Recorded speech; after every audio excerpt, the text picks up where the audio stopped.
Hello students, welcome back to our channel NEET Foundation class 9th and 10th. My name is Sachina and I have done my masters in physics. On this channel में इस channel पे मैं आपको क्या पढ़ाती हूँ, physics and chemistry में इस चैनल पे आपको पढ़ाती हूँ।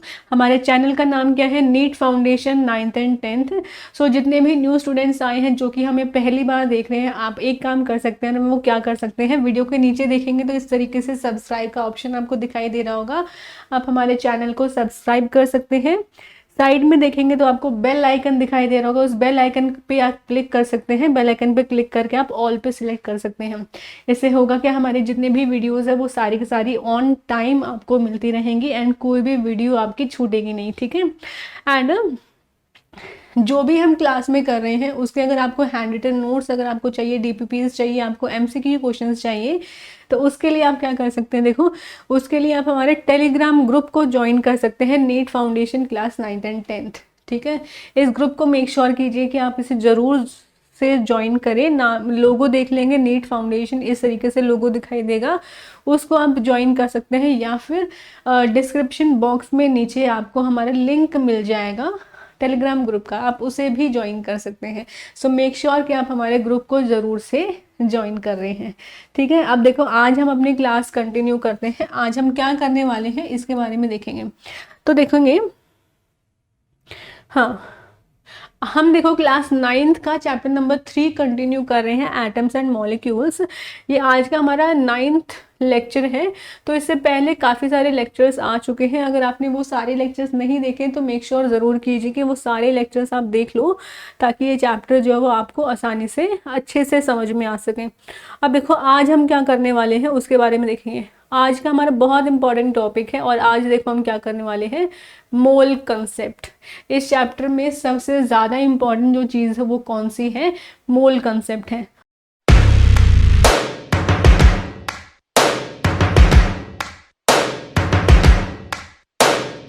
मोल कंसेप्ट को समझने के लिए मैं आपको एक छोटा सा एग्जांपल दूंगी, आपको सिर्फ उसका आंसर सोचना है, अपना उसका आंसर देना है, ठीक है। मान लेते हैं कि आप एक फ्रूट शॉप पे जाते हैं, ठीक है, आसान अच्छे से समझना है इसको। मान लो आप एक फ्रूट शॉप पे जा रहे हैं, ठीक है। तो आप जो भी चीज़ खरीद रहे हो, जैसे मान लो कि आप बनाना खरीद रहे हो या फिर आप एप्पल्स खरीद रहे हो, जो भी चीज़ खरीद रहे हो, अब ये बताओ कि अगर आपको बनाना खरीदने हैं तो आप नंबर्स में बताते हो, जैसे डज़न में हम बताने हैं ना, तो डज़न में बताना ज़्यादा आसान होगा या फिर मास में कि इतना केजी हमें बनाना चाहिए, इतना केजी हमें एप्पल चाहिए। तो क्या है, जो आपके लिए बताना जो है वो भी डज़न में आसान होगा। नंबर के इतने बनाना आपको चाहिए, मान लो 12 बनाना आपको चाहिए, 15 चाहिए, 16 चाहिए। और जो पर्सन आपको दे रहा है, जो फ्रूट सेलर है, उसके लिए भी यही आसान रहेगा कि वो अगर आप उसे डज़न में बताओ तो उसके लिए भी आसान रहेगा। तो यहाँ पे देखो उसी चीज़ को आप यहाँ पे अप्लाई कर सकते हो। जैसे मान लो कोई भी एक एग्जांपल ले लो, एक रिएक्शन ले लो, एक रिएक्शन आपने ले ली। रिएक्शन क्या है, twice of H2 plus O2 क्या देता है, ट्वाइस ऑफ H2O, ठीक है। इस रिएक्शन को हम दो तरीके से देख सकते हैं। कैसे देख सकते हैं, पहला तो ये देख सकते हैं, इस तरीके से देख सकते हैं कि टू मॉलिक्यूल्स ऑफ हाइड्रोजन जो है वो क्या कर रही है, 1 मॉलिक्यूल ऑफ ऑक्सीजन के साथ में कंबाइन कर रही है, क्या बनाने के लिए, 2 मॉलिक्यूल्स ऑफ वाटर। या फिर एक तो इसमें हमने क्या दिया, नंबर के हिसाब से बोला कि 2 मॉलिक्यूल्स ऑफ हाइड्रोजन है, 1 मॉलिक्यूल ऑफ ऑक्सीजन है, और बना क्या है, 2 मॉलिक्यूल्स ऑफ वाटर। एक तो नंबर के हिसाब से हमने बोला। एंड दूसरा हम किस फॉर्म में बोल सकते हैं, देखो दूसरा हम बोल सकते हैं उसके मास के फॉर्म में। हाइड्रोजन का मास फिक्स रहता है, ऑक्सीजन का मास फिक्स रहता है, वाटर जो बनेगा उसका मास भी फिक्स रहेगा, है ना। तो यहाँ पे हम क्या कर सकते हैं, देखो यहाँ पे 4 यूनिट ऑफ हाइड्रोजन, यानी कि 2 × 2 4 हो जाएगा। तो 4 यूनिट ऑफ हाइड्रोजन जो है वो हाइड्रोजन मॉलिक्यूल जो है वो कंबाइन कर रहा है कितना, 32 यूनिट ऑफ ऑक्सीजन के साथ में। ऑक्सीजन का एटॉमिक मास कितना होता है, 16, तो O2 मॉलिक्यूल का कितना हो जाएगा, 32। ऑक्सीजन का एटॉमिक मास कितना है, 16, तो उसका यहाँ पे एटॉमिक मास, उसका मॉलिक्यूलर मास कितना हो जाएगा, 32 हो जाएगा, है ना। तो 4 यूनिट्स ऑफ हाइड्रोजन मॉलिक्यूल जो है वो कंबाइन कर रहा है कितना, 32 यूनिट्स ऑफ ऑक्सीजन मॉलिक्यूल के साथ में, और क्या बना रहा है, 36 यूनिट ऑफ वाटर मॉलिक्यूल्स। ठीक है, अब यहाँ पे देखो इन दोनों तरीकों को अगर देखेंगे तो इनमें से ज़्यादा आसान रिप्रेजेंटेशन किसका है कि हम नंबर से ज़्यादा आसानी से रिप्रेजेंट कर सकते हैं। ठीक है, तो यही से क्या आया, हमारा मोल कंसेप्ट आया है। मोल के हिसाब से हम बात करेंगे। जैसे कि अगर डजन में बात करते हैं, देखो यहाँ पे आपका लिखा भी हुआ है बुक में। ठीक है, जैसे यहाँ पे देखो, अगर डजन में हम बोलते हैं 12 नंबर्स होते हैं, किसी भी डजन, किसी भी चीज़ का डजन देखते हैं तो उसमें 12 नंबर्स होते हैं। ऐसे ही 1 ग्रॉस कितना होता है, 144 नंबर्स होता है। तो इसी तरीके से हम देख सकते हैं कि हमारा जो 1 मोल है उसमें भी हमारा जो नंबर है वो क्या रहेगा, फिक्स रहेगा। तो यानी कि 1 मोल ऑफ किसी भी चीज़ का, 1 mole of hydrogen, 1 mole of oxygen, 1 mole of anything, ठीक है, वो हमारे किसके इक्वल होएगा, वो हमारा नंबर में इक्वल होता है 6.022 इंटू 10⁻23 इन नंबर। ये हमारे किस में है, नंबर में।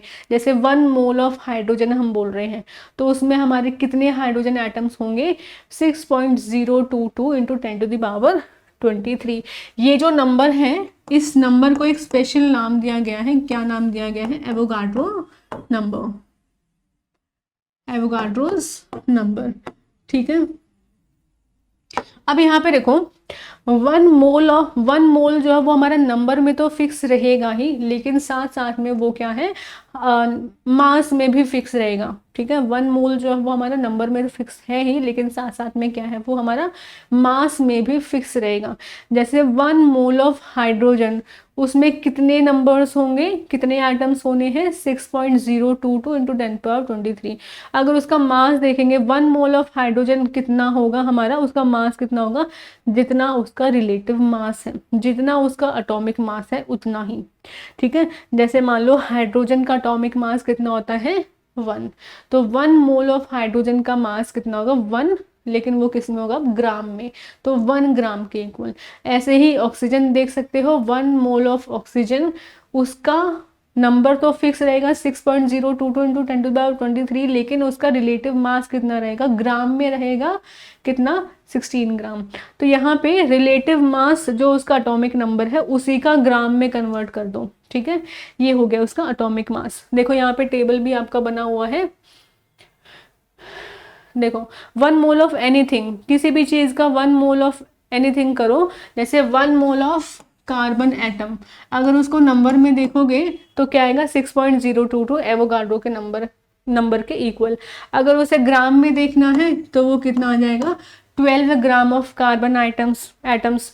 ऐसे ही 1 mole of hydrogen atoms number में तो फिक्स रहना ही है, लेकिन साथ में मास कितना आ जाएगा, 1 ग्राम आ जाएगा।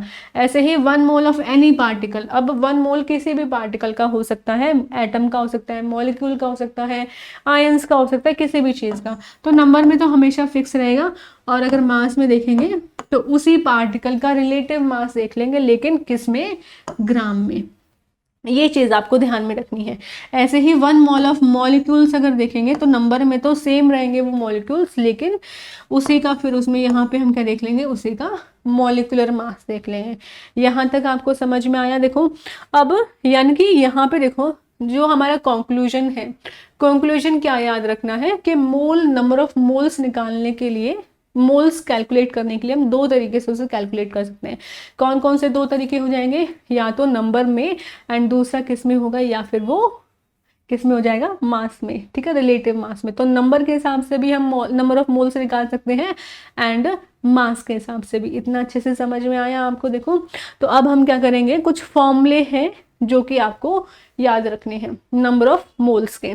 तो वो फॉर्मूले जो है वो मैं आपको बता देती हूँ। देखो 1 मोल जो है वो हमारे कितने होते हैं, नंबर्स में कितने होते हैं, 6.022 इंटू 10⁻23 नंबर में हो गया ये।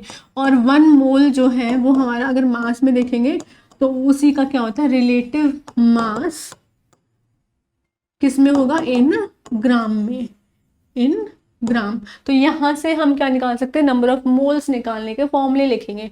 ठीक है, तो पहला देखेंगे नंबर ऑफ मोल्स, पहले देखेंगे मास के हिसाब से देख लेंगे, और यहाँ पे देख लेंगे number of moles according to the number. इतना समझ में आया। तो नंबर ऑफ मोल्स मास के हिसाब से देखोगे अगर, तो यहाँ पे ऊपर ये रेशियो आता है गिवन मास। गिवन मास को हम शो कर देते हैं कैपिटल M से, और जो हमारा मोलिकुलर मास है या फिर मोलर मास लिख देते हैं, ये आ गया। मोलर मास को हम शो करते हैं कैपिटल M से, ठीक है, मोलर मास हो गया।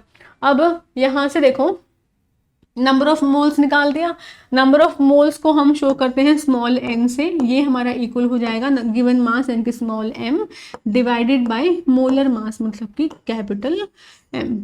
अब इसी चीज को देखो हम क्या कर सकते हैं, नंबर के हिसाब से भी देख सकते हैं। तो यहाँ पे अगर नंबर के हिसाब से देखेंगे तो यहाँ पे नंबर ऑफ मोल्स निकालने का जो हमारा दूसरा तरीका है वो हमारा क्या हो जाएगा, n will be equal to given number of particles, given number of particles, given number of particle को हम शो करते हैं कैपिटल N से, और यहाँ पे क्या आ जाएगा, एवोगाड्रो नंबर।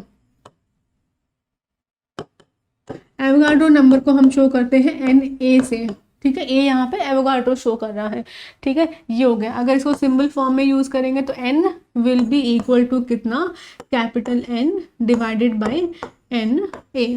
अब यहाँ से देखो अगर हमें क्वेश्चन में नंबर ऑफ मोल्स गिवन है, मान लेते हैं हमें नंबर ऑफ मोल्स गिवन है क्वेश्चन में, तो उससे हम गिवन मास निकाल सकते हैं या फिर उससे हम नंबर ऑफ पार्टिकल्स भी हम निकाल सकते हैं, ठीक है। तो उसके लिए देखो सीधा सीधा मल्टीप्लाई कर सकते हो, ये यहाँ पे डिवाइड में है, इस साइड आएगा तो मल्टीप्लाई।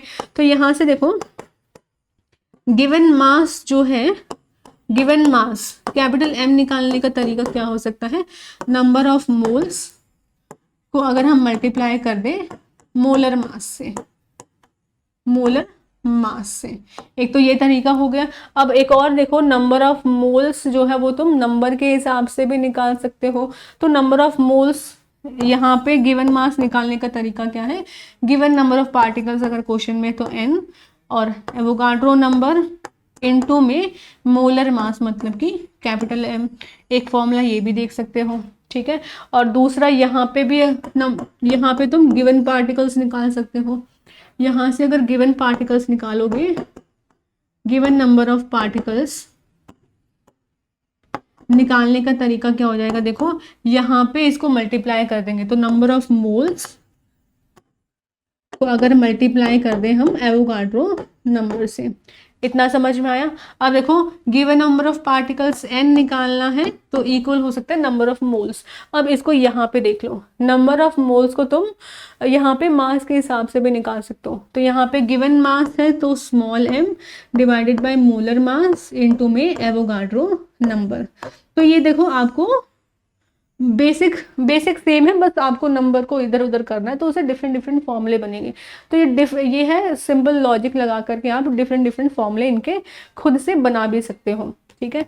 यहाँ तक आपको अच्छे से समझ में आया। देखो ये है, अब क्या करते हैं, देखो आज हम इतना ही करते हैं। आपको क्या करना है, इनके फॉर्मूलेज को लर्न कर लेना है। अब नेक्स्ट क्लास में देखो आप अगर मान लो आपको फॉर्मूले लर्न हो ही नहीं रहे हैं, अगर आपको फॉर्मूले लर्न नहीं हो रहे हैं तो भी हम न्यूमेरिकल इनके सॉल्व कर सकते हैं। तो नेक्स्ट क्लास में हम क्या करेंगे, सिंपल एक यूनिटरी मेथड है, यूनिटरी मेथड को अप्लाई करके हम नंबर ऑफ मोल्स या फिर जो भी चीज़ें हमसे पूछी जा रही हैं उनकी वैल्यूज़ हम निकाल सकते हैं। तो ये फॉर्मूले के हिसाब से तो निकाल ही सकते हैं, लेकिन अगर फॉर्मूले याद हो ही नहीं रहे हैं, ठीक है, तो भी हम नंबर ऑफ मोल्स या फिर दूसरी चीज़ें जो भी हमसे पूछी गई है वो हम निकाल सकते हैं। तो वो हम सीखेंगे नेक्स्ट क्लास में, ठीक है। अभी के लिए आपको क्या करना है, ये सारे फॉर्मूले लर्न करने की कोशिश करनी है, ठीक है। अब हम मिलते हैं नेक्स्ट क्लास में। Okay students, bye and take care.